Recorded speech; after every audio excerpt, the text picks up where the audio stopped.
What do we have here? Well,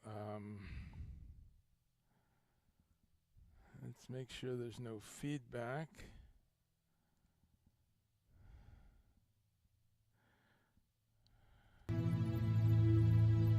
Okay, good.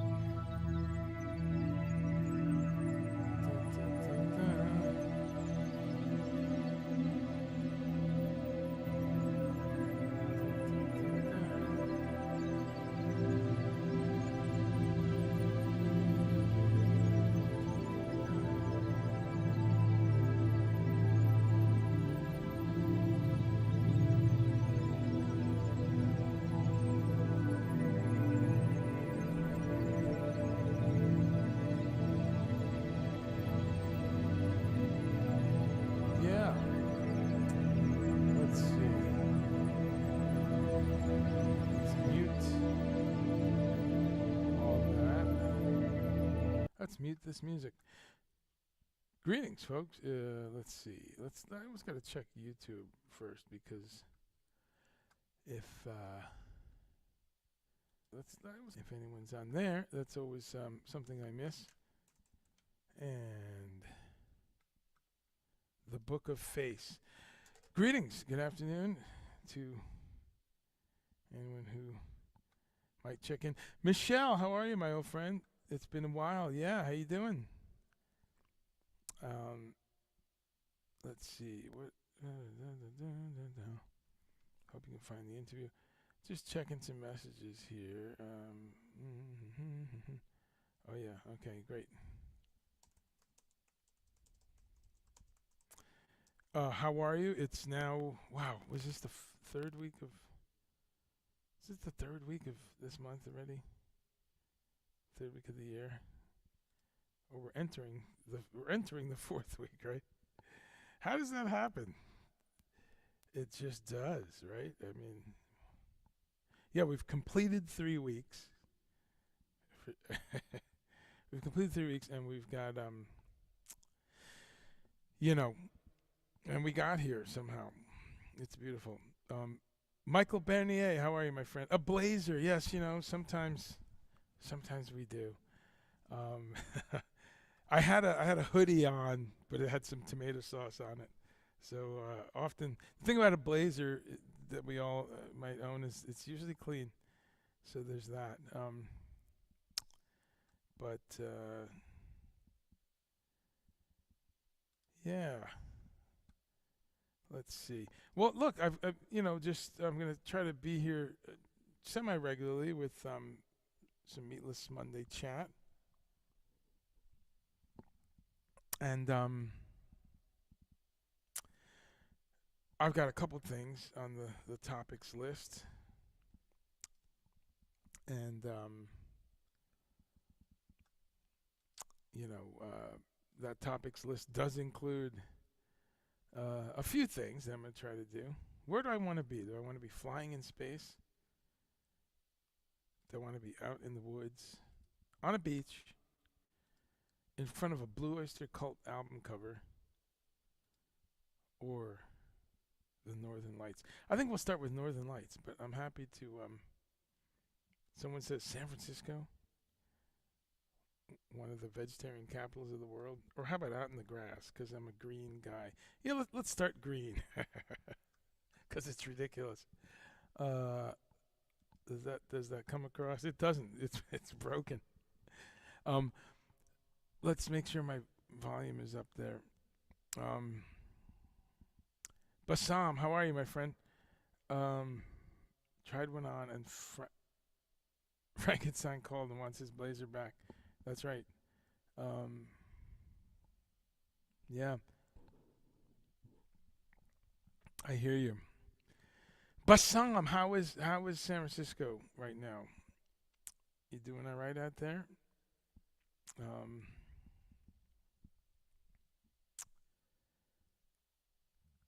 let's see. I'm still learning Restream. Does anyone use that? Restream. It is. It's great actually. Doing some weird things today, but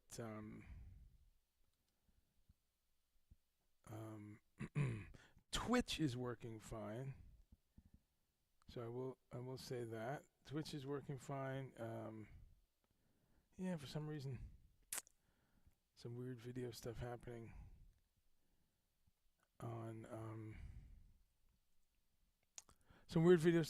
on Facebook. What's new, Facebook? Whoa.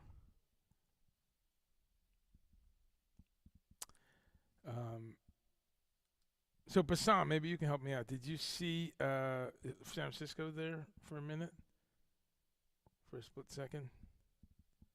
Let me know, Bassam, if you saw that. Anyway, let me settle into some comments. John Arthur Gentry Jr., how are you, my brother? I saw quite happily that you were playing some shows. That's great. That's really great. Let me know how my volume is, by the way. Richard Dean Wilson, how are you, my friend? Good to see you.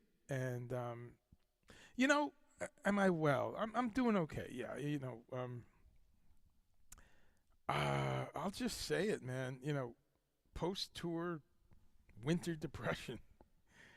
Coming off tour sometimes is always rough. It's like exiting a spaceship. But especially when you were out as long as I was last year, it was a little screwy. And I discovered that half of my thing is I need to get out of the house, talk to some people. Not that being in my house is bad. I love it. And amazing studio, amazing creative space. My partner is amazing. She's got an amazing creative space. And we've got a dog that we love and a neighborhood we love. But humans should get out. So, just getting out and dealing with, retail people and strangers and friends who work at Guitar Center that you haven't seen in years. You just realize, oh, yeah, right. Because it's like you go on tour for so long. It's so endless and non-stop, and love that too. But then you kind of go too far on the other extreme, or at least I do sometimes. Anyway, boring, but just some background and answering my dear friend Richard's question about how I'm doing.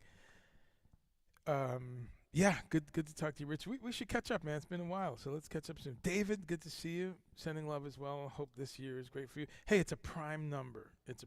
So for the numerologists out there, but just the math people, the prime numbers are pretty special and show up in all kinds of fractal math and amazing things about prime numbers and how they work.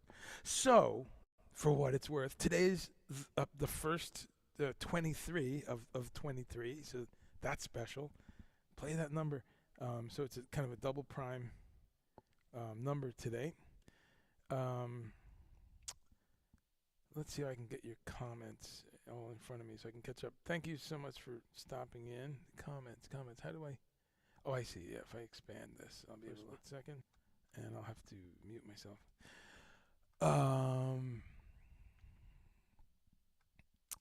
Always tough to decompress off the road. Often it is, yes. Many times it is. I've had some tours where it's a delight to get off the road, and I decompress on the flight home. But yeah, to your point, yeah, it's often kind of a lot of work. Michelle, okay, great. You're doing the joy of meditation and exercise. So important. And one day I'll get back to exercise. Really fell off of that the last few years, but certainly the pandemic. I was into some fitness actually during the pandemic. Fitness pizza into my mouth. I mean, man, I fit some beer into my mouth too, but I think we all did. But trying to get back out there, trying to walk a little bit, but meditation. It's funny because I do it every day, but the important thing, as you know, is meditation can take a bunch of forms. And I'm with you though, so important. Sometimes I just sit outside and look at trees and just no phone, just listen to the birds, listen to the trees. Really kind of try to tune out. But try to tune out. But I do a lot of meditation that's active meditation, and anyone that's an artist, you're meditating at some point when you get into that space where you're just creating, and everyone knows that place. that's a creative person, whether it's knitting or coming up with magic tricks, or certainly a musician or painter, photographer, architect, sculptor, any of those kind of real common type of things. But creative meditation, super important in these times, because you're going to end up getting better at what you do, and you're going to end up creating something that's a piece of art, no matter what it is. You know, it might just be for the audience of one, yourself, but that's one meditation I do a lot, besides the one of just silence and sitting and kind of emptying your mind. So that's great that you're finding some good benefits there. Bassam, so San Francisco, mediocre as the soul has been sucked out of it. Yeah, the tech industry. I know, man. The Bay Area is rough. What y'all are going through is rough, and we hope that there's a rebalancing. But whew, I don't know, right? And then the tent cities and the fucked up way that we deal with the eminently solvable problem of homelessness. Oh wait, you're not supposed to say that word. It's a, new word on the triggered list. Don't say homelessness. Okay, what's the right word? Home. Well, I hear a few things. In between homes, or unhomed, or all kinds of things. Nonsense. I mean, we spend so much time, instead of fixing the problem, coming up with the words that absolutely no one will be offended by. Absolutely no one. Oh, there's someone offended. Let's change the word again. Let's change it again. Let's change the word again. All the while leaving the problem on the ground. But yeah. So Michael, let's go to our first issue. Yeah. FDA clears lab-grown meat. Let's go to our first. Let's sink our teeth into some lab-grown meat, rhetorically speaking. And Michael Bernier, good to see you, sir, and you should come back on the show sometime. And I say this to anyone, actually. If you want to jump on the show anytime, like right now, just send me a DM, and I'll bring you up. I'll bring you on screen, and we could chat for a while. So I got distracted as soon as I clicked on the Yahoo News article, Michael, because there's an article on the side with George Santos. George Santos appears to confirm drag photo. Sue me for having a life, he says. Oh, that guy. What a trip, right? I should do a stream just on the current state of the GOP. But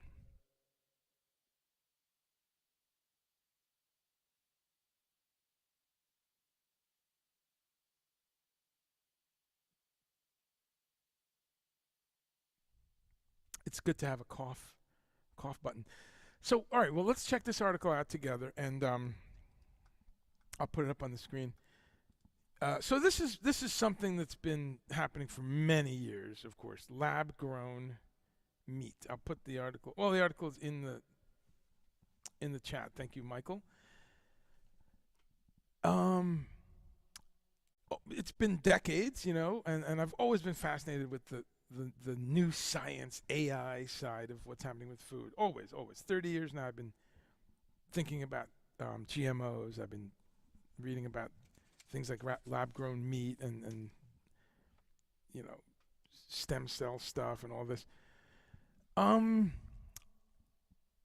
Singapore, not long ago, have legalized lab-grown meat, and I've been meaning to talk about that several months now. And Israel is another country that has done this. So, as usual, we'll say we're first because that's what we do. But no, a number of countries. I may have missed one or two other ones too. But it's a new thing in the 200 or so nation states.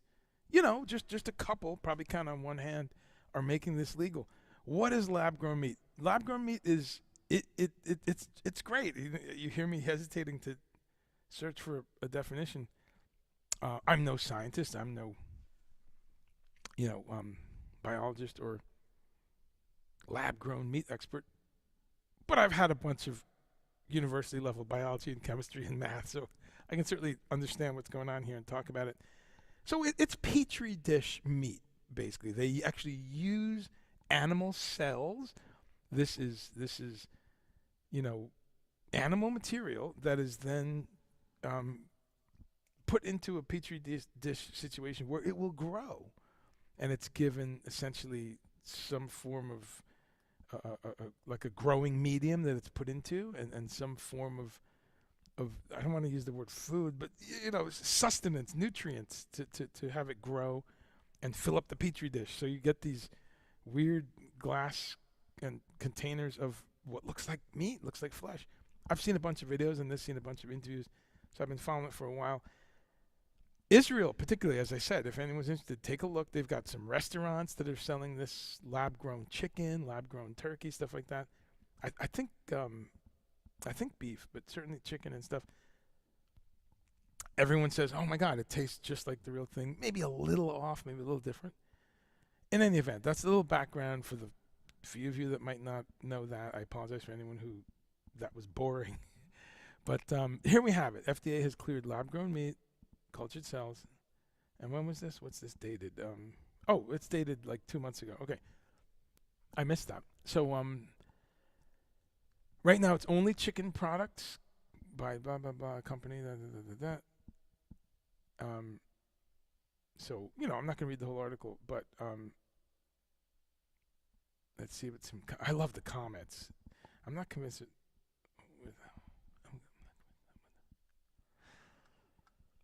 someone saying, I don't see that this will be better for the environment. That's a tough one. I mean, almost immediately it's better for the environment, because if you can make X amount of flesh inside a factory, yes, the factory is going to be using fossil fuels. It will have people commuting to said factory. It will use electricity. I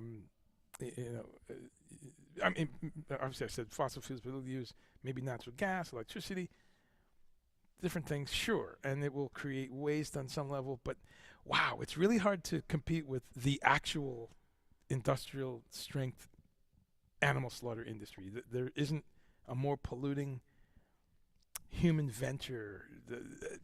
Someone's going to argue that maybe nuclear waste is blah, blah, blah, but speaking rhetorically, and actually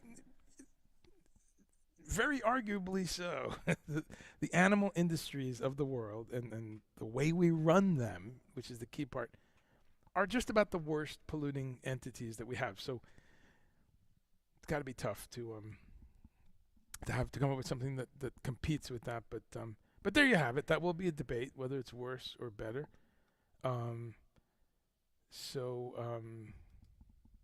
Yeah. Great article, suggestion, great thought. Let me jump back to the chat here. What do y'all think? I mean, so I haven't said what I think about it. I think it's great on a certain level, because even if it just incrementally takes away a little bit of the resources that are going into the way that we currently produce animal flesh for people to eat. Anything incrementally, I'm all for. And I'm all for anything that stops the brutal, mechanized slaughter of animals, of sentient beings. I say sentient beings with quotes because someone's going to say a tomato is sentient, or an oyster mushroom or something. I'm officially over that nonsensical response. This year, I'm celebrating. I start to celebrate 40 years of flesh-free life. I stopped eating meat in 1983. Stopped eating everything: beef, pork, chicken, turkey, all flesh, all animals. As Paul McCartney says, anything with a face or a heart. As other people say, anything with a mother. That's trickier. But what I'm sick of is, for 40 years, you have the people who go, how do you know lettuce doesn't feel pain? I mean, and they think they're the first who've said it. So it really gets fucking old. Man, it's depressing. Just because, and not because I don't want challenges to my lifestyle, or challenges to my concept of optimum human nutrition. I love it, actually. I welcome challenges, but make them adult, make them mature. So sentient beings, right? So have had that argument, and we'll continue to. I can't control what people say, but it's always an interesting one because even if tomatoes, eggplants, and apples were screaming in torturous suffering pain, um, there's such an immediate discussion of what's a nervous system and organisms that develop methodology to escape their prey, and there's all kinds of things about that versus plants who want their seeds distributed, so they've evolved so that they have delicious, attractive fruit that animals and birds, including humans, eat their fruit and then distribute the seeds. I mean, there's a whole thing here that shows that plants actually integrate to us and other beings eating them to further their DNA. I want you to think about that. The people who want to push back is that when you eat a cow or a pig or chicken, you don't spread its DNA, which is the ultimate end game in evolution, in biological optimization, right? That's what organisms do. How do I procreate? How do I procreate more than the species competing for the space that I'm in, et cetera, et cetera, et cetera. Roughly speaking. So plants are super interesting because they've developed all these mechanisms to help them spread. And one of them is delicious fruit. So you pull an apple or a mango or something off a tree, you eat it. The seeds usually end up some distance from the tree. Not always, if you eat it right under the tree and threw it right there. But more often than not, especially birds. Birds are the friends of the ancient plant kingdom. Two ancient species, a lot of tandem there. But birds are perfect because they will eat some fruit or grains or whatever it might be and drop the seeds elsewhere in their bird shit or just distributing them around. So you got a lot of stuff there. Don't know how I went down that rabbit hole. Don't ask. But I think I'm completely sober. It's just I love talking about plants and evolution. Okay, let's go down some questions. And then Michael Bernier, we're going to have a special guest. Michael, I'll bring you on in just a minute. Can you send me? Oh, well, you know what? I see your message. I'll put you a link in the in your message in just a few minutes. Let me go through some other questions here. David says, will Project Object be reappearing? I hope, no one can tell. The quick thing on that, someone just asked me about this. PO, for people who don't know, is Project Object. That's my Zappa band that I founded in, I don't know, the late 80s or something. But it's a Frank Zappa tribute band, and it's beyond tribute band because we've had over a dozen of Frank Zappa's alumni play with us, perform with us, tour with us, play in different cities with us. Here's the website, projectobject.com. You can join our mailing list. We haven't toured since 2018, and at that point we did tour with two of Zappa's most beloved and well-known sidemen, ex-musicians, Napoleon Murphy Brock and Danny Wally, who were with him between the two of them from about 1972 to 81 or 84, depending on how you count it.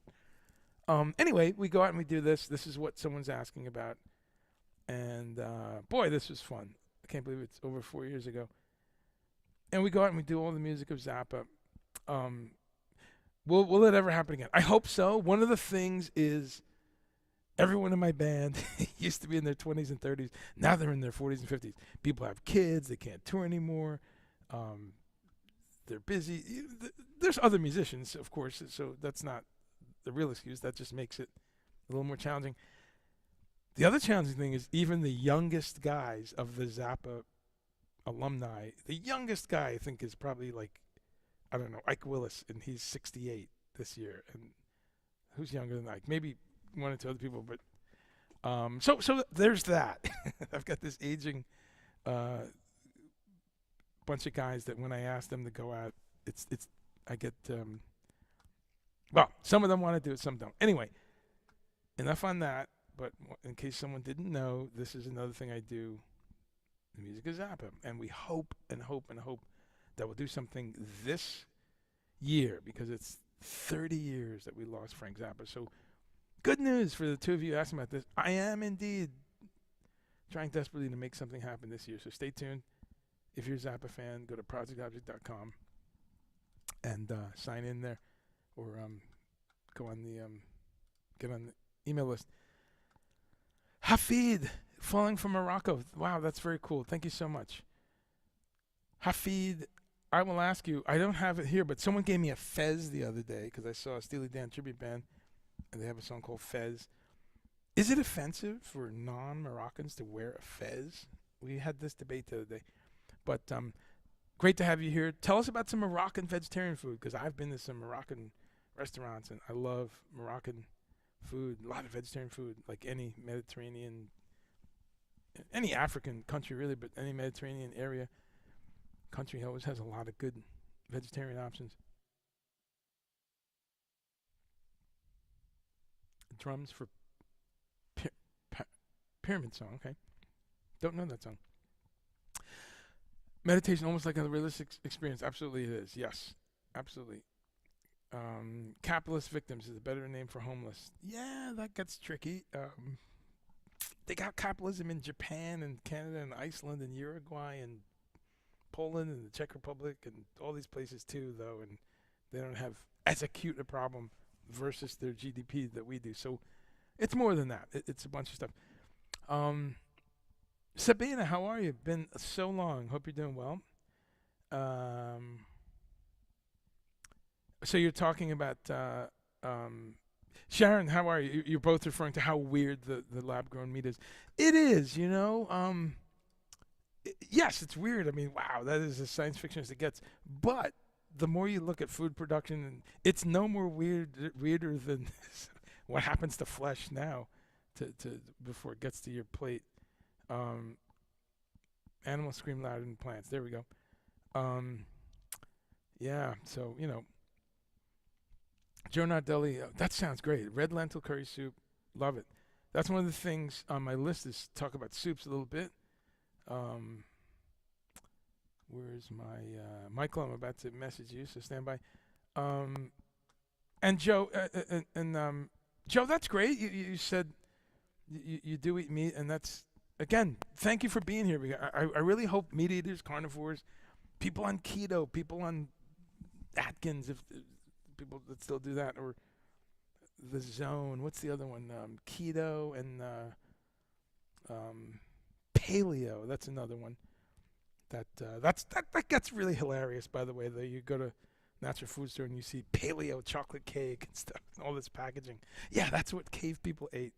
And it's usually a pretty good ingredient list. It's usually like coconut fat and cacao nibs and, you know, cashews and stuff like that. But it's just funny to have this. But all these diets are great, and I respect them all. And I'm delighted when you stop by the show, because I think there's something for everyone. To that point, Joe, awesome. And I love that you said that last sentence, that you're trying to avoid the factory farms and purchase your food through local. That's great. That's great. And if more people did that, you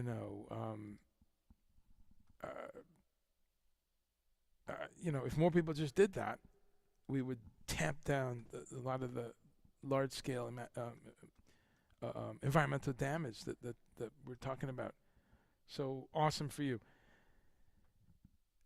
You're also the kind of person I reach out to and say, little by little, just give it a try. When you do cook some meat, some of these amazing substitutes and replacements for meat, and I'm going to talk about that a bit today, and the blowback right now on Beyond and Impossible meats, but also oyster mushrooms, chicken of the woods, all these mushrooms now that are blowing up are fantastic in a meat dish. So I always gently say to people, hey, once a month, let's say there's a meal you make every week and it has meat, maybe once a month, just to expand the once a week thing. Once a month, say, you know what, let's do grandma's favorite thing, or your favorite thing you came up with, or you got from a book or something. Let's do it, but with oyster mushrooms or jackfruit or tempeh or something instead of the animal flesh.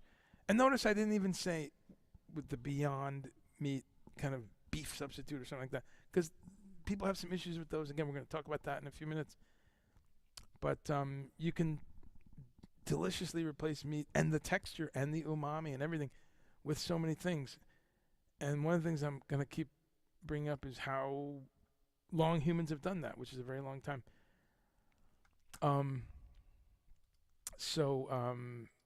Yeah, so there's all that to expand the discussion. Let's see. Bum, bum, bum, bum, da, da, da.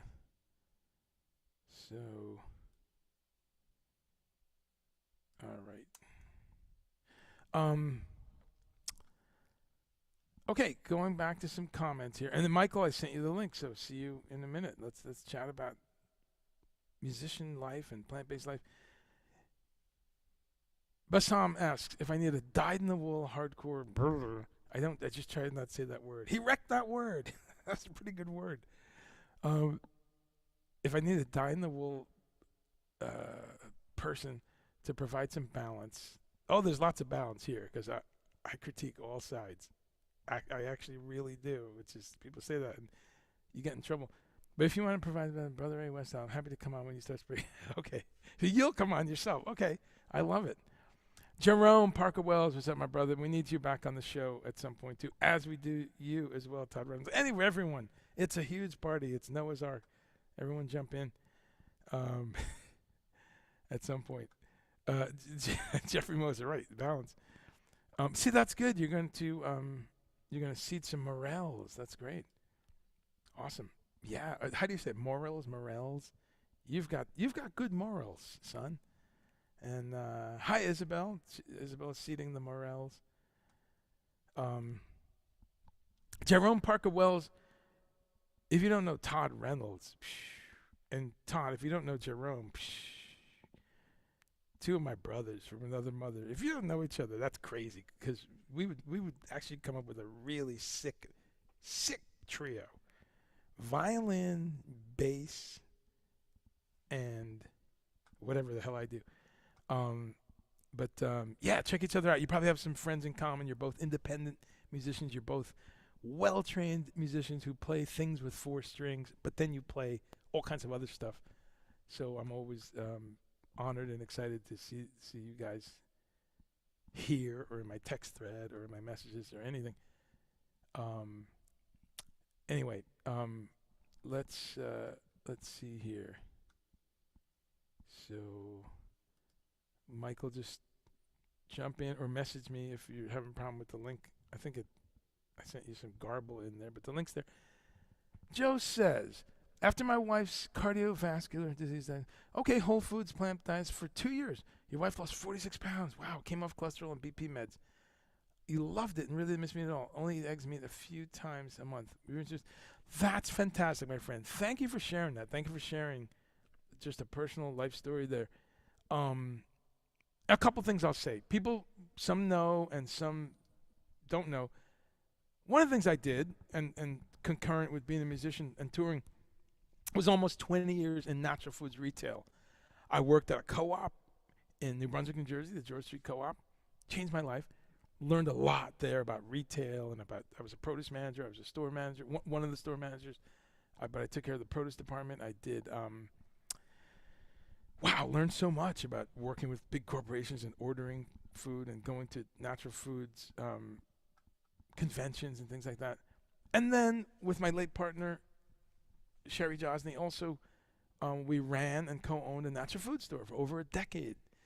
And that was an incredible experience. So I cherished that almost 20 years of my life when it was a paycheck, when it was a job, and 40 years of just being an advocate. So I say that to just set up my gratitude to you, Joe, for sharing this. It's a great story to hear. And my background of that is to just say, if I had a nickel for how many times I heard your story, wow. I mean, I'd have 35 cents. I mean, no, I'm kidding. I'd have countless riches because you just described such a common thing, which is someone gets a diagnosis. That's step one. All too common, happening all day long around us, especially in the United States of America, where we are so off the charts with this versus our place on Earth in terms of resources and GDP and medical know-how and all this horrific numbers, really. But every day, someone gets a diagnosis, as you just shared, a cardiovascular diagnosis, a blood pressure diagnosis, a cholesterol diagnosis, a diabetes diagnosis, a degenerative inflammatory disease diagnosis, just going down the scale, arthritis, even stuff like lupus and MS and irritable bowel syndrome, Crohn's disease, any of the syndrome X kind of inflammatory things. Every day people are getting those, and they are at a crossroads at that moment. They're at a crossroads at that moment.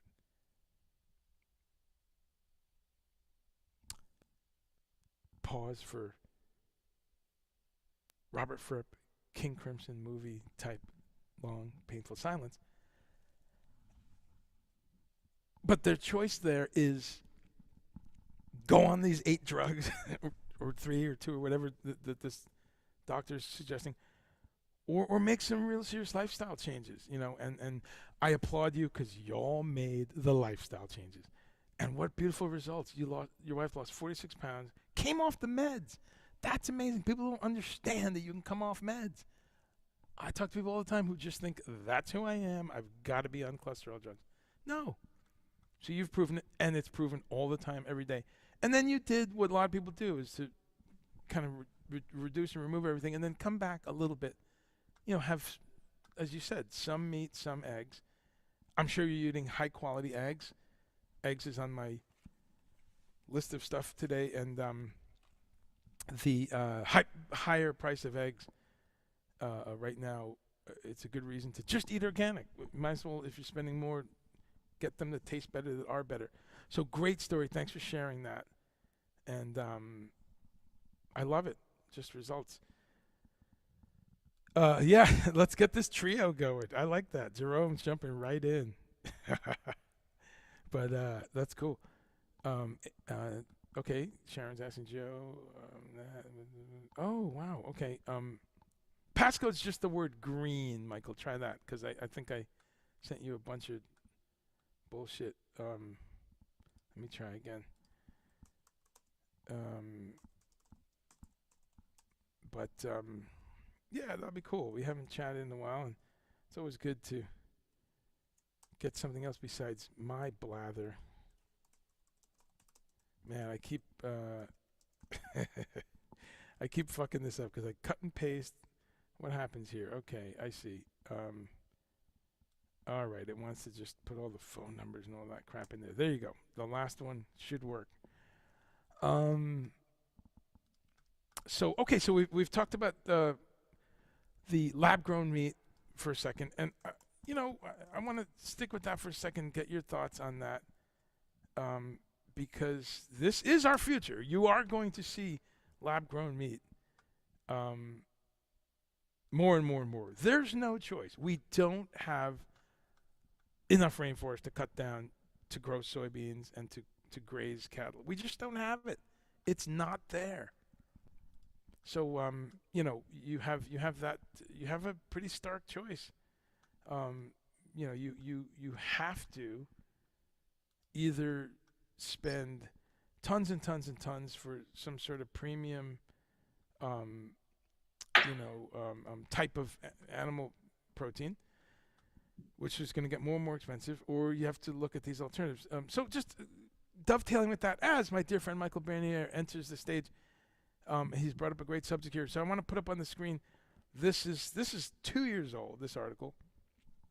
So I mentioned Singapore before being the first country. Again, correct me if I'm wrong. I think there's just a couple, maybe 3 or 4 countries. But look at that. Singapore approved lab-grown. I guess they started with these things called chicken bites, even though the picture shows a steak. But good article. I'll put this article in the chat. And but it's a fascinating area because the argument is being made that, of course, it's better environmentally, and So there you go. There's an article on Singapore that will stay up there, of course. Scott Fisher, yes, that was for you and anyone else who's actually seen the movie. Yeah. Let's see. Singapore used to be ahead of their time ecologically. They did. I didn't know that. I didn't know the ecological thing. Educate me on that. What I know about Singapore in terms of history, and we have some family there, and I have friends who've lived there for many years. All of them teachers, and so I know that it's a big banking ex ex colony sort of a place. Well, I'm going to bring on a surprise guest here. We've got let's see if I can bring him on the screen. Michael, how are you? Do we have audio from Michael? Good. How are you? Hey, I'm good. I'm good. Doing all right, my friend. And let's. You're in Berlin, Oh right? wow, that's really, really latent. Sorry about that. That's okay. Are you in Berlin? Hold on, jumping onto it. Um. So okay, well, yeah, maybe you're gonna reload, or all right, we'll get our connection a little tighter there. All the way, far away from Berlin. That's right, Bernier. Do you know him, Todd? That's Yeah, right. yeah, Small world. Small world. Oh, from cool. Berlin, upstate New York. Oh, okay. You're in upstate New Hold York. on. Love Todd. That's awesome. You're in upstate New York now. Love Todd. That's awesome. I it, can you hear me? Is it relatively real time? All right. Um, So okay, just sort that out. I think headphones are probably better because your speaker was coming back around. But yeah, no problem. This was all unplanned, so it's all cool. But sort that out and then unmute. That's right. You guys know each other. Awesome. I love all the music connections today. Is he from Bogner Regis? That's great. So yeah, let's spend a little time with this topic again. Let's get a little vote. Those of you who do eat flesh, are you ready to eat the lab grown variety? Robin says, "Why am I so dumb?" Yeah, I don't even know what you were referring to. Let's see, it was 6 minutes ago. Could have been anything. Uh, High blood pressure, high and cholesterol. Yeah. Um, yeah, I love it. Well, what's funny is the AFib, of course, isn't that like a pre-strokey kind of a thing, right? You're more likely to have strokes. I'm not sure. Someone remind me on that. I'll look it up. AFib, right? Um, but okay, atrial fibrillation. Okay, so it's heart arrhythmia, right? Okay, great. So that's kind of congenital, right? Isn't that like actually possible causes include coronary heart disease? Okay, so it's something we do to ourselves, right? For the most part. Um, Not always. I'm not saying but obviously, looking at a medical website here, it's a possible cause is coronary artery disease, which is completely human behavior. Um, but the irregular heart rate and all that stuff. I know that there are genetic reasons for that. Um, so all right, Michael, we'll jump back on. Maybe you're just starting a fresh um, load in, which is cool. So who would eat lab grown meat? Yeah, let me know. The other place I'm gonna take a look and see where they're at because a few years ago it was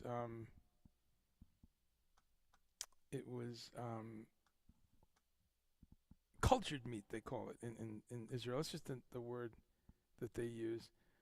And let's share the link as always, and then I'll just bring it up on the website. I'll bring it up on the screen. So in Israel, there's a restaurant which a restaurant that has, I don't know if they have only lab grown meat, but they serve lab grown meat to some extent.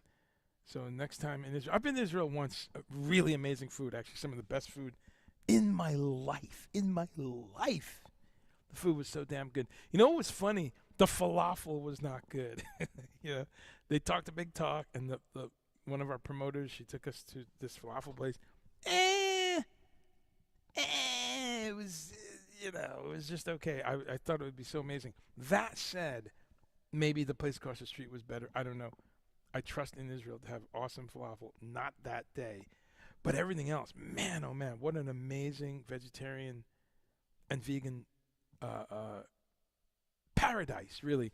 Like anywhere in that Levantine kind of / Mediterranean area. Lots of olive oil, lots of things with lemons, lots of fresh vegetables and greens and root vegetables. Just an incredible variety of, I saw 10 different types of tomatoes and all this stuff. Of course, for people who do eat flesh, incredible place for fish, incredible place for, just freshness, So the food there is really good. A lot of environmentally oriented people in Israel. Unfortunately, with Israel, we only hear the bad shit, right? We hear what Netanyahu's doing. How the hell is that guy in office for like the 10th time? We hear all the right-wing stuff. We hear all the, But Israel is a wonderful place. Been there just once, but wonderful place. Lots of connections there, friends and family, and it's amazing. And let's not forget that obviously there's progressive people, there's environmentalists, there's peace-loving people, there's people who are trying to establish, cooperation with people around them. The ones who don't want to kill them, which is why, it's a complicated discussion. But on the environmental side, because they have limited space, even the land that was stolen from maybe next door is limited, and so they got a serious problem with where they're going to grow chickens and cows and stuff and kill them. So really cool place. I read about this article when it came out. When was this? About a year or two ago. I remember reading this article. But do check it out, and it's a place that's doing when I read it, it's a test kitchen. You go and you eat for free because they're trying to test out this stuff. The company's called Super Meat, and blah blah blah. They have varieties of this. There it is. This kind of chicken burger. I think that's it. And they go into whether it's sustainable. They get into some facts and figures. So pretty interesting article. Pretty interesting topic, and a topic that you will have in your life as we go on, because the environment is the environment, and there's no, they're not making any new land anytime. So we will be grappling with this issue. So again, would you eat this? Those of you who eat flesh. Also, how are you, my friend? Sharon says yes, because a regular heartbeat could pool blood and clot more than heart disease. Yes, right. That's what that quick look at that reminded me. I hope you don't have AFib. I don't know if that's what the question was. To me, that German lab-grown meat sounds strange. As a German, lab-grown meat sounds strange. Yes, Germans don't like to do things in laboratories that are ill-advised and cutting edge. Better natural, but let's see how this changes when it gets rare. Yeah, right. Kevin Crone, 1988. Israel reigns supreme in the falafel game. Okay. Well, I mean, like I said, she may have taken us to a lousy place. So, okay. So, Michael, can you hear me now? Is it? I can. Can you hear me? Awesome. Perfect now. Yeah. Oh my God! Thank God. Yeah, I was. I don't know. I'm in my studio, so I have like the laptop, and there's an iPad, there's an iPhone. So I obviously the smallest device was the most effective. Okay, that's great. That's great. So yeah. Joe Nardulli dropped another comment that's going to be a good segue to one of the things I want to talk about with you as well. And okay. I'll say that real quick, and then we'll come back to it. Joe says, oh, WFPB. I never heard that. That's great. Sounds like my favorite radio station, Joe. Yeah, I never heard of that. WFPB. In Cincinnati. Yeah. Whole food, plant-based. Have you ever heard that, Michael? WFPB? Whole food, not as a trope, not like as a standard abbreviative, but yeah. That's great, man. That's my welcome to radio station W. But PB. Oh my God! Wait a minute. From the top of the Empire State Building, right? I might have to. I might have to change the whole vibe of the show thanks to Mr. Nardelli. Let's see here. WFP.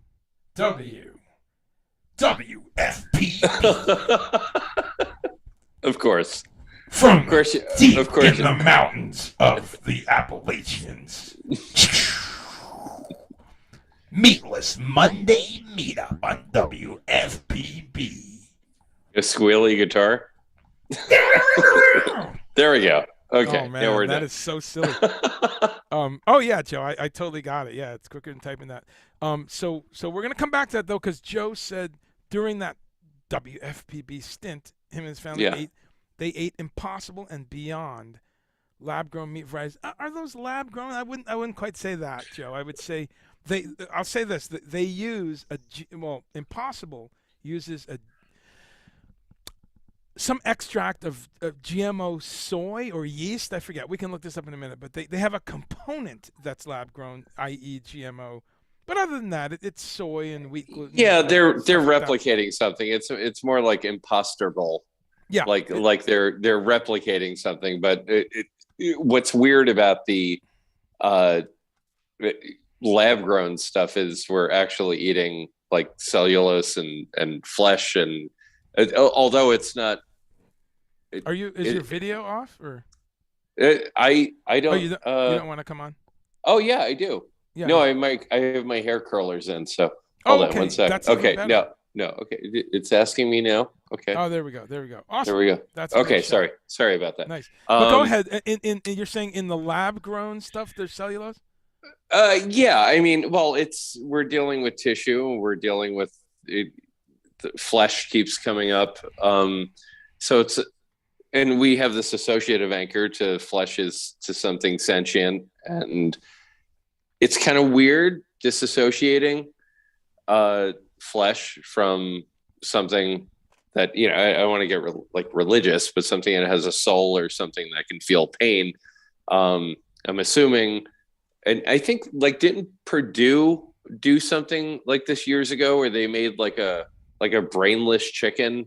Like they tried making some vehicular, ambulatory chunk of chicken, and they showed a picture of it at some point. There was no head on it, no legs, nothing. It was just like, hey, here's meat. So I don't know. It's like it still feels weird. I don't know why we're still like. I mean, I get it. It's thousands of years. Certain people just human behavior. Want, we absolutely. Want that, but it's just it's a weird thing for me because I'll go out to restaurants with my friends and I'll be like, oh, you have to try this Peking duck. It's like uncanny. They're like, have you ever had it? I'm like, no, but I've never had meat in my life. Oh, but, yes, you're one of the people I know that never ever had meat. Yeah, I'm one of those. No, and I say that, but I've had friends who have tried things, and I was kind of like a Morrissey influence on friends in high school, and they went from that to going to those chic places in Brooklyn where you could get Peking duck because they had an associative anchor to what that tasted like, and they were like, oh my God, it's profound. It's it's even better. I've heard every kind of review, and I've heard that one a lot, especially in the last decade, where really the texture, the umami, all these things are spot on. And it almost comes down to attitude. Like if you're a flesh eating person, a meat eating, muscle eating person, where you're like, I'm not gonna like it. If that's your inner voice, you're just not gonna like it. But I think it's clear that tons and tons of people in a blindfold test enjoy the better. No, it's been proven. Yeah, it's and ultimately at this point it's coming down to the chef Yes. Like And, we're there now. Like yeah. it's the future is not like Soylent Green future. Like we're here now, and Right. you can totally not just trick people, but they'll be like, damn, where is this place? I'm going there next Thursday for dinner. But I sent you that article strictly because it made me feel weird. Like, we've already come this far with protein based. I'm sorry. What was the tag? What was the 4-letter? Whole WFPB. W. Hang on. WFPB.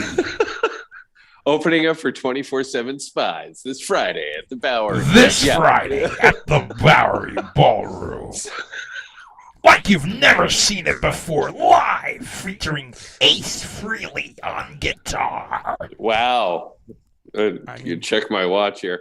Yeah, but that works. I don't know. It's just, there's something about it that feels perverse.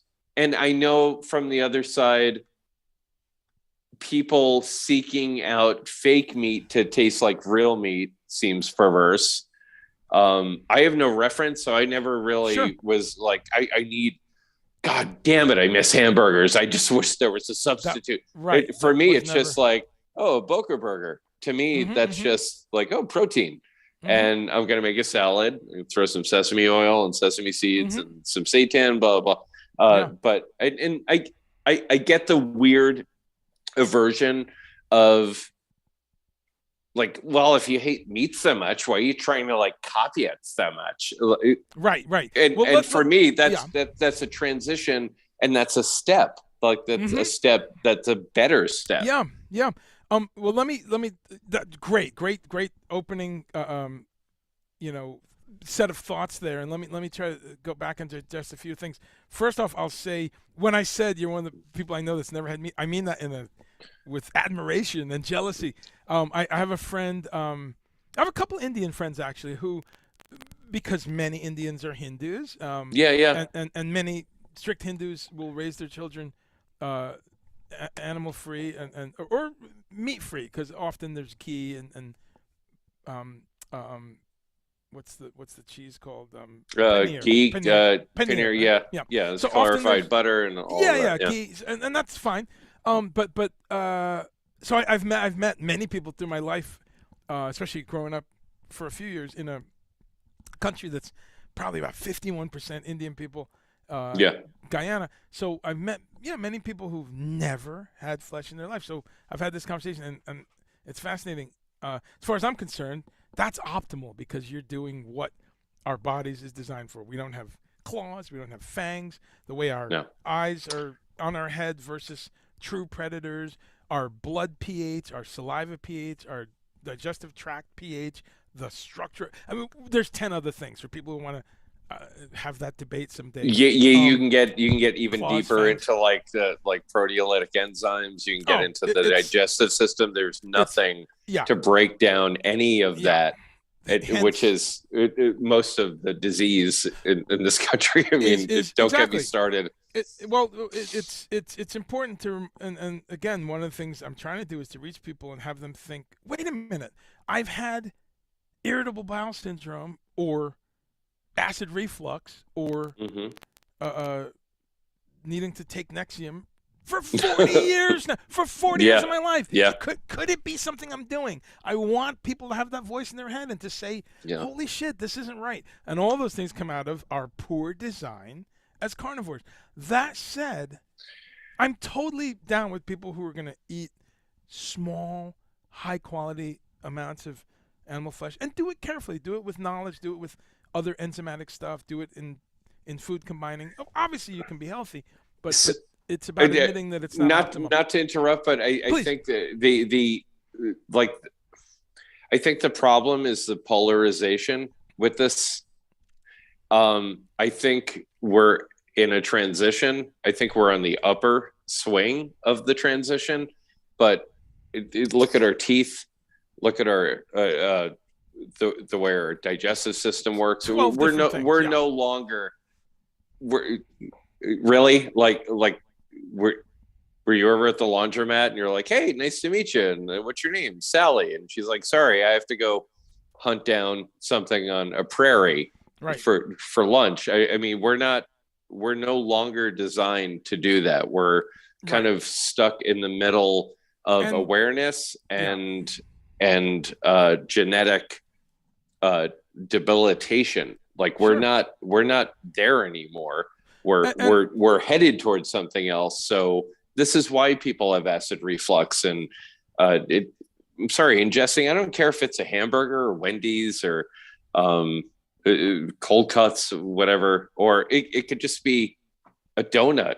Like I was just going to say, thank you. I was going to say it's important for us to point out that you can get acid reflux and you can get Crohn's disease and you can get all these kind of digestive spectrum type of issues on vegan food. If you're just eating Oreos and potato chips, the healthiest profile. Yes. It doesn't matter if you're not fortifying those your not system. Profiles, but yeah. Well, no, they're not. I'm saying any profile. Like if you're not fortifying your system, which ultimately, and this is having been through this for years, the ideal is and the unrealistic ideal is that we are basically sustained by raw foods, whole foods that provide proteolytic enzymes. So when you eat something, a whole food is ultimately you're eating something. When that goes into your stomach and then starts going into your upper intestine, it actually contains the enzymes that break it down and help absorb all of the perks of that food into your system. Absolutely. As soon as you cook it, it's kind of rendered a problem. Much less efficient. I want to really emphasize that point though, because sometimes people think, "Oh, you vegans, you think everyone goes vegan and they're gonna." No. And that's why it's important that what Joe said, and just a reminder. And I use this word all the time. This phrase, I'm so annoyed that a store has stolen it. But in 1987 or 83, I learned about using phrases like a whole foods diet. And what that means is you're keeping the whole food, like the entire food. And you start picturing how you can have as much of that as you can. Of course, you're going to have a pint of ice cream here and there. You're going to have some fried stuff. But the majority of your food, if it can be whole, then you're heading in the right direction. Let me pause for a second and answer a couple of points that people are making. Yeah. Because people are making some great points. And one of them is Isabel asks about my bacon. I'm going to come down in a second. I have heard of it. I've never tried it. Don't know about it other than that it is mycelium. Yeah, it's a fungus-based. Oh, fungus, right? Yeah. That. Mycelium, yeah. Yeah, of course. So I'll come to that in a second. And Joe, exactly what we're talking about. That some vegans eat Twinkies and yada yada yada. Yes, exactly.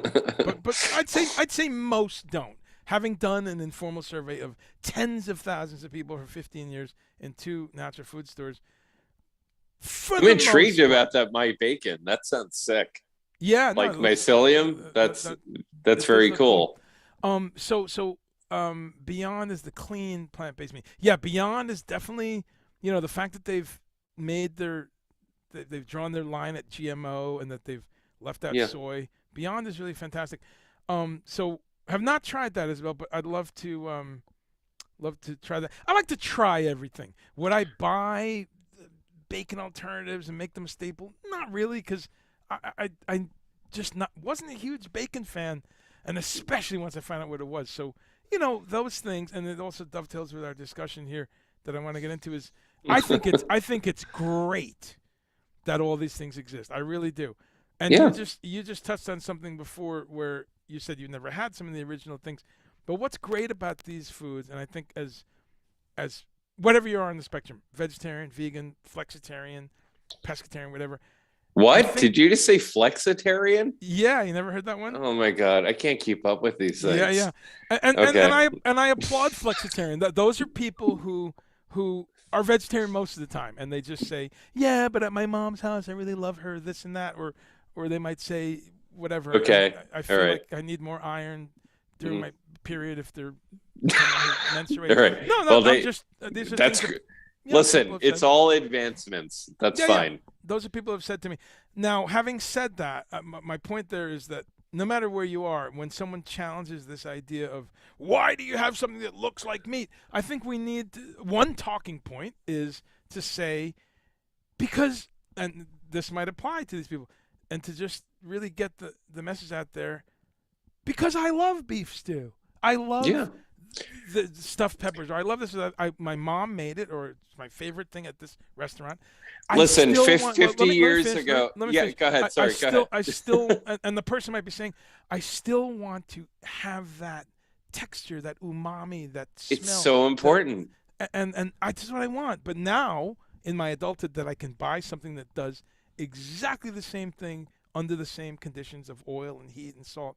That's what I'm going to do. So that's the answer to this really fucking annoying, endless question of why do you want it to look like meat? It's because we're not all vegetarians. Some of them are meat eaters who want where you better started. Stuff. Go ahead, though. Where'd you start?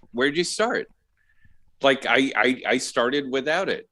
But if you started with it, you have all these associative anchors to these pleasant moments. It could be grandma's like fucking gabagool or wherever you're from.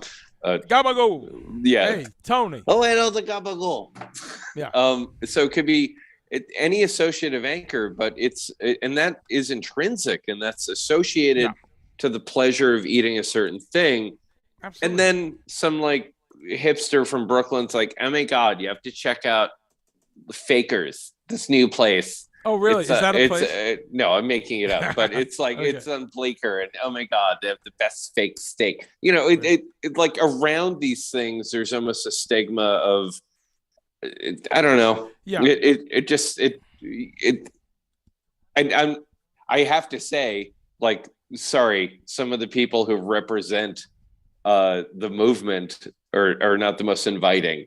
So well, you know, and well, that gets into a whole other level of groups and definitions of people, and that's true about almost every group, right? There's there's going to be people that don't represent the whole group, you know. But it's already. I think the move, it's not a lateral move. It's the ascension. That's too arrogant. The trying to move from meat into a meat substitute, which isn't even like what you need to do. You could also just eat everything else, which is most food. There's that. Yeah, but allowing for that someone just doesn't like vegetables and stuff. No, there's a lot of moving parts there.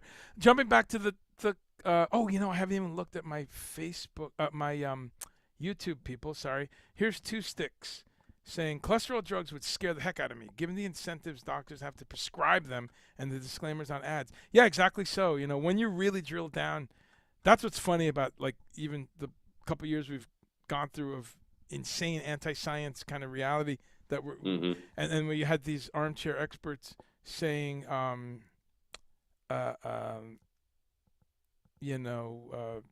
asking these questions about, who knows what's in it? And I would ask some of my friends who were on 6 different drugs, and then I'd say, well, what's in that diabetes drug? What's in that cholesterol drug? What's in that statin? Well, that doesn't matter, Andre. It doesn't matter. Yeah, irrelevant. So there's a whole. I want the thing I want. Right. There's a whole thing there. But Isabel, great. Yes, Isabel is dovetailing exactly. Andre, I'm sorry, I have to put you on speakerphone because my. So that's fine. Isabel, exactly. It dovetails on what we were just saying. That vegans and vegetarians who miss bacon, or actually, I'll expand that. Somebody like our friend Joe, or someone who has a parallel situation, who isn't vegetarian or vegan, but they've got incredibly elevated cholesterol, or they're they've got gout, so they should be looking at reducing acidity, going more alkaline. People with hypertension, and bacon is so salty. So to your point, I'm agreeing with your point, Isabel, and expanding and saying it's not just vegetarians and vegans who miss bacon, which is a non-zero number, but a smaller number than we would think. As I travel around, as I ask people backstage and in restaurants and in places around the world, what's amazing me is how many people who eat meat, who eat flesh, that are eating these things because they enjoy them. They enjoy them, but also because Yeah. the doctor said, yeah, you got to stop eating as much cholesterol or saturated fat or sodium. So agree with you, Isabel, and just saying it goes even further there. And that's what's very interesting about McDonald's and Burger King and now Wendy's and all these other fast food carrying these burgers. Because I picture, someone going in, let's say a trucker or someone that's a blue-collar person, they eat fast food several times a week. They go into that Burger King. The most sophisticated profile, right? Most sophisticated profile, but a huge number of those in America. And someone who goes in and says, you know what? No one's watching. Of course, I got to make a redneck accent out of it, but no one's watching me. I'm about to order, and my annoying vegan teenage daughter keeps telling me to try these burgers. And the doctor keeps telling me my cholesterol is sky high. You know what? Let me get that veggie burger. I'm just imagining that this happens. I love the amalgam of the accent and also that it's the shame of like a glory hole in a. Oh yeah, absolutely. And we know this is happening because McDonald's. I love reading their articles and their kind of trade reportage. You look on Veganomics and these kind of websites that talk about these sales, and someone's buying it in the middle of Utah that's not vegetarians. Yeah. So it might be someone who, and I'm joking around. Obviously, it's also people who go in and go, hey, let's try this for a change, and some of them like it because it looks, tastes, smells. It's very similar. So it's really important. I don't buy fast food, or as a rule. Yeah, me either. But so I had this guilty pleasure, and it was birthed out of intrigue. But Dunkin' Donuts had Impossible Beyond sausages or Impossible sausages for their breakfast sandwiches. I'm not vegan right now, so I was buying them for like 2 weeks, and I think I caught them right before they discontinued them. But I pulled up to the drive-thru, and it was like, "Oh, get a biscuit with your Impossible." Yeah, we don't do that anymore. Oh, wow. But it was a thing, I guess, for a while. Yeah, but maybe it wasn't sustainable for them. I'm not sure. Now, where was this again? Which place? Dunkin' Donuts. In Dunkin' Donuts, yeah. I'm so ashamed. I feel like you should have a white collar on. That I'm confessing this to you. No, some people do heroin and coke and have sex with a hooker. I was like, I'm going to sneak off to Dunkin' Donuts and get an egg sandwich with a fake sausage on it. Oh no! Well, and they were like, yeah, we didn't do that anymore. And this is how sad it got. I was like, okay, that's cool. Just breathe, accept it. It's over. Yeah. Well, a couple things there. It's over for you, Michael. And then I drove further to the next town. And they were out of it too. They're like, no, we don't do that anymore. And I was like, oh my god. I mean, you can buy it at a supermarket and make it yourself. Of course. But I like the idea that they were offering that. Of course. Well, a couple things there. These are companies that are driven by the bottom line. Oh, it's margin. There's no which you as you know. And from that, there's also the fact that they know they're doing something that just has a little bit of a niche audience, and it's very dependent on it going viral, as it were. Me and my 7 friends. Yeah. And so some places it's working out, some places it isn't. I would say the USA is the toughest place. As I travel around the world, one of the funny things on a lot of these vegan Instagrams and things that I follow is that or vegnews.com, all these companies are always announcing, a new vegan candy bar, a new this, a new that, and it's almost always in the UK. The UK is a big testing ground, and then it sells big, so it stays there. But we do have that problem in the US that the sales are not commensurate with, So I'm going to jump to an article actually that's one of the main articles I want to talk about, and I'll probably talk about this for a couple of weeks. To this point, and I'll put the link in here. Let me say hi to my friend Joachim Rochdale. What's up, Joachim? Joachim's a dear friend of mine who I met because he was one of the truck drivers on the Pat Metheny tour last summer, and we'll see him again this summer on tour. But Cool. he tells a little story there where he was afraid to taste vegan food, and we were in Sweden, and you tried it and you liked it, and I forget what it was, some kind of stuff, but that's whatever it takes for someone to say, you know what, let me check that out. So good to see you, Joachim. Let me go to this article then. So there's an article exactly to this point, which is talking about, quote unquote, here it is. Here's some Zappa. So check this article out, folks. In fact, I can't link it because it's on, it's in Apple News, but you can find it. It's on Bloomberg. But look at that headline. Fake meat was supposed to save the world. It became another fad. Really interesting article. Who's posting that? Well, it's Bloomberg, and but I think it's a valid discussion. I've been a skeptic, quote unquote, of how this would play from day one. Well, I mean, people have heard me say it. Depends on who is profiting from this advent of better. So it obviously there's a way to do this better. But I don't know if there is doing it. That's a whole separate debate, because if Yves Pauvin, do you know who that is? He's the guy who used to have Yves did all the veggie burgers and hot dog stuff. Oh my God, yes, I do. Do you know he's the guy behind Gardein, the great Canadian company that does all those? Of course he is. Yeah, okay. He's a genius. Yeah. So let's say Bill Gates, evil Bill Gates, comes along, or one of these people with unlimited money, Mark Cuban or someone, and gives him a blank check and says, "I want you to run it."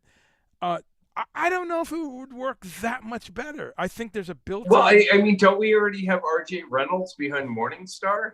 Well, exactly. So it doesn't. I think I would say read the article, because the article points out. I will. I don't want to rant uninformed, but yeah. I think I'm just it's very disturbing that when there is a viable, better way that. And sorry, I'm an empath, so I don't want animals hurting and dying and suffering. I don't like it when it's someone in it for the numbers. I do like it when it inadvertently works out and spares them. Sure. But it gets a little gross with the industrial investment into something that might not necessarily be invested into based on. I mean, it's all money. We know that.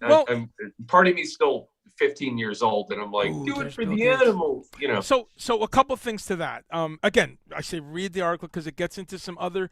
There are some built-in limits to how much of this you're going to sell, especially to Americans. And I keep coming back to Americans because we're the third biggest population on Earth, and we also suck. Yeah. Well, there's a whole discussion there. At many things we do, there's a lot of wonderful things, but a lot of things we suck at. But on the population thing, we're the third most populous country on Earth, and the other two, number one and number two, are quite culturally inured to plant-based diets, which is China, and India. So we're just not gonna go for it in the numbers that you need to make something of this investment work. The other thing I'll say is that one of these is the way you're talking about, which is just about the kind of market value of it that they saw. I think the Impossible one, but the Beyond one is someone coming from our perspective of, I want to change the world, I'm vegetarian, blah blah blah. I might have switched those. I can't remember. Someone could point that out to me.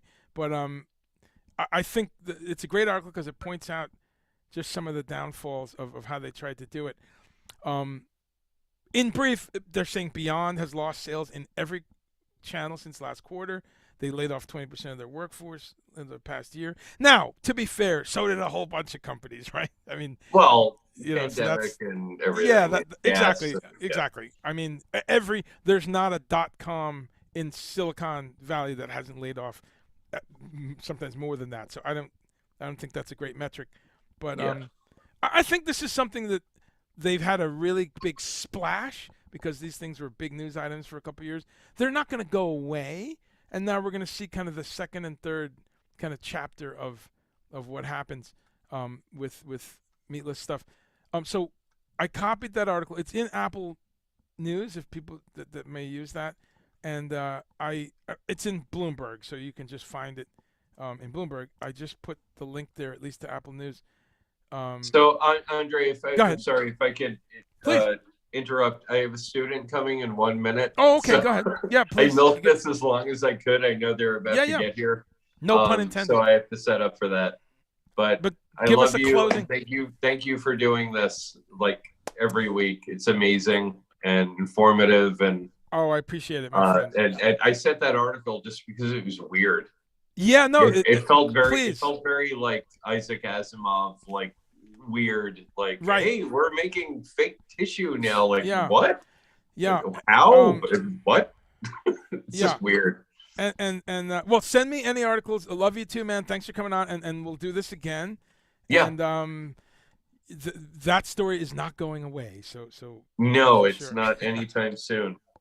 It's just really weird. Says hi. I'm gonna try to find that weird like Purdue thing where there was like a chunk of flesh and they had like like kind of a head that was growing, and they were like, no, we're not gonna have it be sentient. It's just it's a vehicular ambulatory piece of meat, and it's actually more cost effective for the Purdue industry. Exactly. I was like, oh my God, what? And please send me that. Please send me. And now, as you before you go, Jerome Parker Wells says hi. You know him too? Jerome Parker Wells. Yeah. That sounds very familiar. Yeah. I'm sure we're friends on Facebook. Yeah, link up with him. He's a great bass player, great composer, electronic musician. You'd love his work, and many years in the tri-state area and in Scandinavia playing. Okay, I'm in upstate New York, so we should connect. Jazz. Yeah, awesome connection, and another animal-free bass player. So cool. Well, cool. Good to see you, and we'll see you again. Of course. Thank you so much, Andre. Thanks. Much love. I'll speak to you soon. Encourages me to keep doing this. See you soon, Michael Bernier, folks, and check out his music. Click through to his Facebook, and good guy doing a lot of good music. So I'm gonna wrap up, folks. Just wanted to touch on a couple of those issues. I didn't get to talk about vegan keto, which people are talking about being keto on a vegan diet, animal-free diet, which is interesting. And it's a way to learn like what the hell's keto for people to understand it, and about ketosis and about weight loss in that manner. And can you do that without animals? Yeah, yes, you can, of course. So we'll talk about that next time. But yeah, if you can sneak in and read that article, I wonder if Bloomberg just has the article right on their website.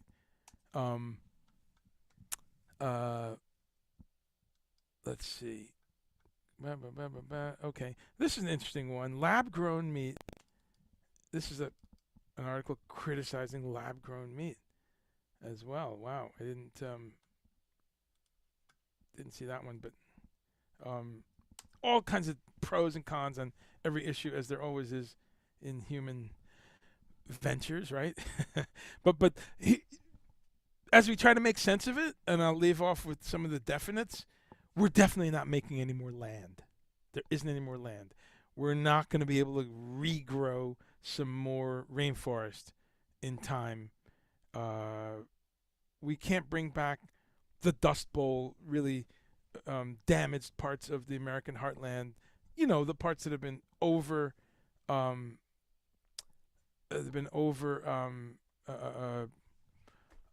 what's the word? Where there's been no crop rotation.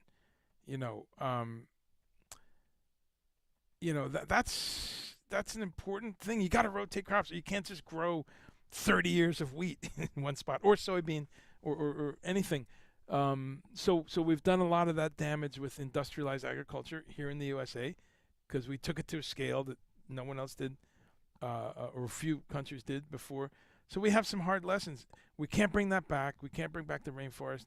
Brazil is looking at these hard lessons. Some of you that have experienced this show before know I've talked about this many times. How Brazil, of all places, one of the carnivore capitals on earth, Brazil has this massive plant-based revolution happening where even the animal production, animal slaughter companies are making now flesh alternatives out of wheat gluten, out of soy products, out of all kinds of stuff, because they just see that we only have so much rainforest right here in Brazil. Look, we do the math. If we're cutting down this much per month, per year, we don't have much time if we keep doing it the way we're doing it. So if you can hear urgency in my voice, it's because it's urgent. This is not fucking around.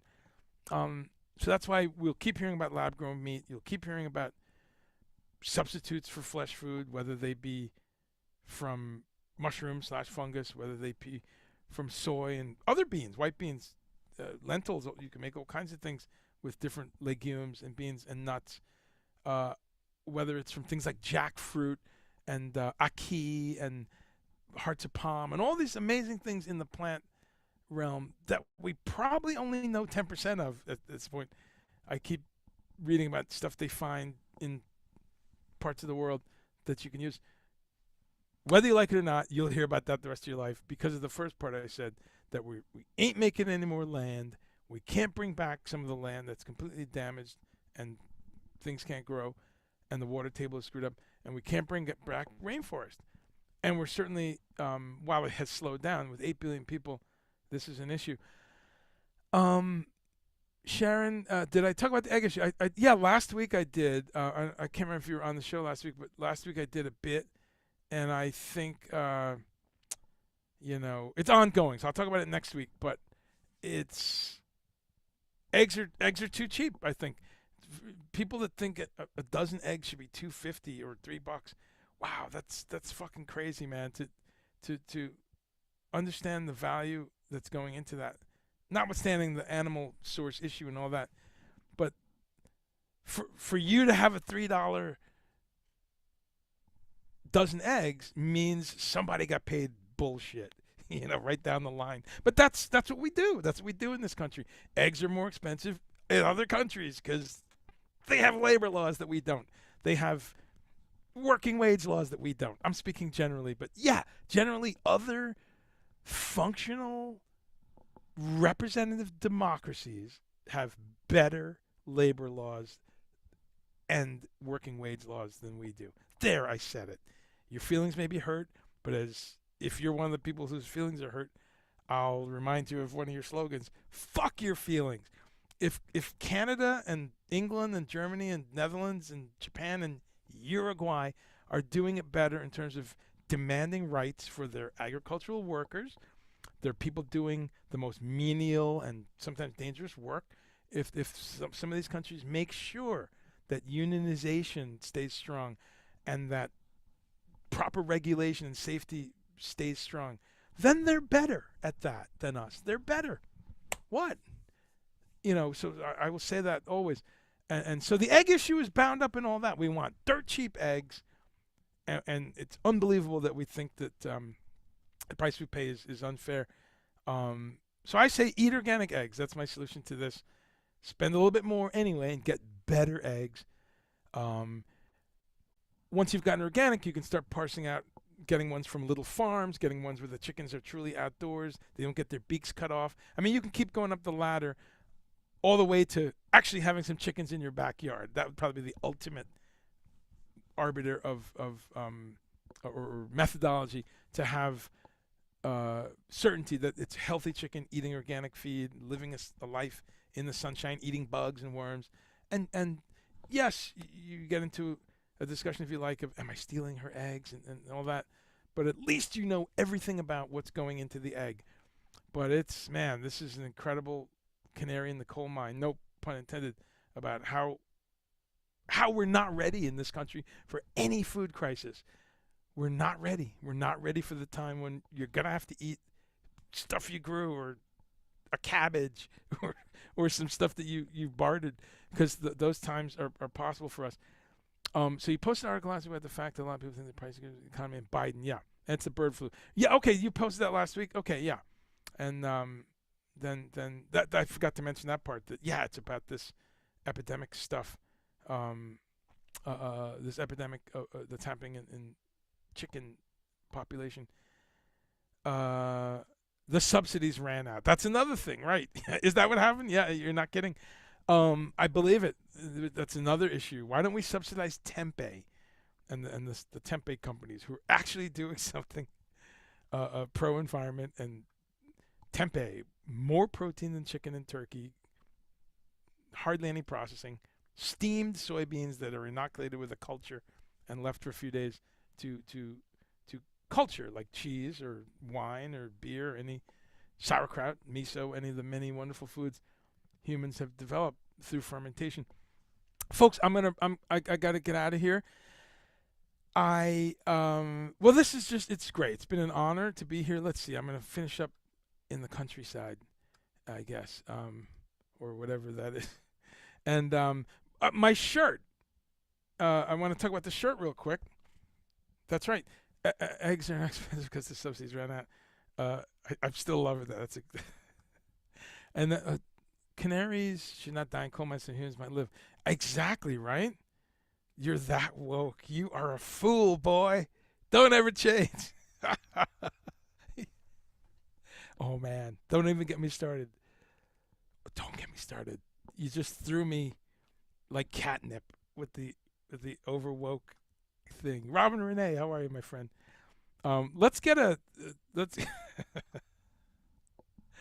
we got to get a New Brunswick reunion stream on here too soon. But yeah, Todd, to your point, right? You know, I do look at those little statements, like I said the other day, and I've thought of this for years. You know, kill two birds with one stone. You know, you try to come up with ones that are. That's the thing, though. All this animal murder is embedded in our kind of language. So the T-shirt I want to talk about real quick. That I'm doing some shows this week. Doing for the first time in some time. I don't know how long, but I'm doing 2 shows opening for my dear friend Paul Bielatovich, and as soon as I pull up the artwork here, so I'm playing probably far away from a lot of you, but anyone that is in Winston-Salem, North Carolina, or here in Asheville, North Carolina, and I know a few people listen from Asheville, we are, so I'll say real quick what it is, and the shirt says, thank you, Sharon, for reminding me, Paul B's Nosferatu. I love that it says live, and he changed it to undead. So the movie Nosferatu, many of you might know it, 1922 classic, the original kind of vampire thing. The movie was pulled and deleted, and it was problematic and really wasn't available for years and years. And the family, let's go to like a more of a Transylvania look. The family prevented parts of the movie and destroyed parts of the movie. A lot of that footage was found actually just in the last 20 years. So Paul has gotten all of this footage, as much as is available, and he's written a new score for the movie. So the performance is him in front of 3 screens with guests, musical guests, including Arthur Brown from The Crazy World of Arthur Brown, and the movie itself is playing behind him. So it's a really great multimedia thing. I'll put his website in the link because he may be near you in New Jersey and Pennsylvania and Georgia and other states soon. There is what we're doing this week, Wednesday in Winston-Salem at the great Monstercade, amazing place that has a monster / video arcade vibe. My friend Carlos Bocanegra owns and runs that place. Man, that boy is crazy. Who would open a bar with monster themes? So there's Frankenstein's monster and Dracula and, you know, Godzilla, Gojira, and, you know, all manner of you know, Freddy and stuff like that on the walls. And then there's video games. So it's the Monstercade. Beautiful place to play. I've played there a bunch. Awesome. And they specialize in weird music, experimental music, but also just cool bands and weird pop and stuff like that. So we're playing there, and then we're playing Friday right here in Asheville at a place called Citizen Vinyl that is a working record plant. They press records and they sell records, and wonderful place. So looking forward to that, and looking forward to open up with my small, somewhat mobile, half intelligent project, quoting Robert Fripp again there, called "We Are Ants to Them." So that's what I'm doing, and that's what the shirt's about. And there we have it. And I'll leave the Joe Nardelli saw Paul. You saw the Nosferatu show last year. Okay. I'm gonna drop the link, which is very easy to remember. Nosferatu Live, and that just opens up to Paul's page. It should anyway. Yeah, there it is.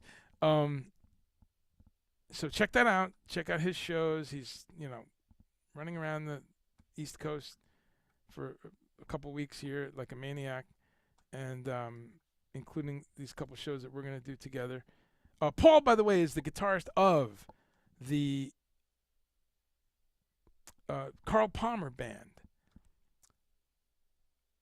And as you can see there, he's toured with a lot of different people. And there's the movie, and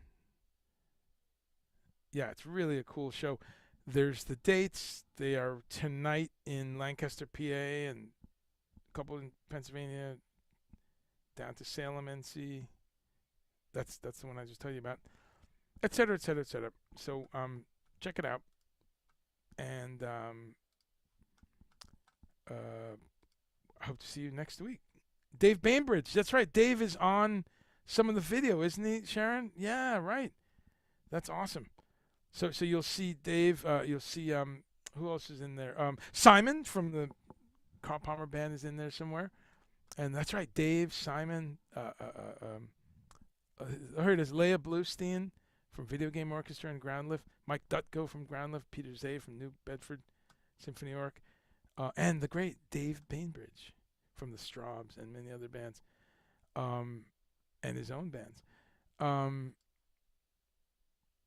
Very cool. Well, we will talk soon. Thank you so much for stopping by. Try to make something good for yourself this week. Mushrooms. That's been one of my go-tos lately. Just getting more mushrooms happening. And man, you forget how good they are, how good you feel. At least I do.